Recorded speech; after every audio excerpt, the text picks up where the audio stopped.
বাংলাদেশের আরেকজন ব্যক্তি মানবতার ফেরিওয়ালা পেয়েছি।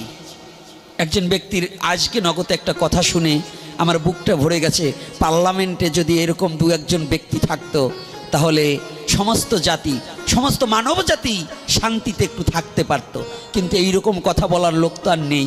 তবে পেয়েছি আমাদের হবিগঞ্জের ওদিকে, হ্যাঁ, ব্যারিস্টার সুমন আজকে বলেছে তার ওই মহল্লার মধ্যে অন্য ধর্মের লোক অন্য ধর্ম গ্রহণ করতে পারবে না।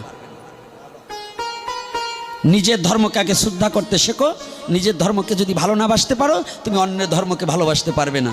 আজকে নগদের নিউজ আমি নিজে দেখেছি, দাঁড়িয়ে সে বলতেছে যে সে ডাইরেক্ট বলেছে যে ধর্মান্তরিত হওয়া এইটা যাবে না, সে জীবিত থাকতে এইটা সে করতে দেবে না, কঠোর শাস্তি দেবে।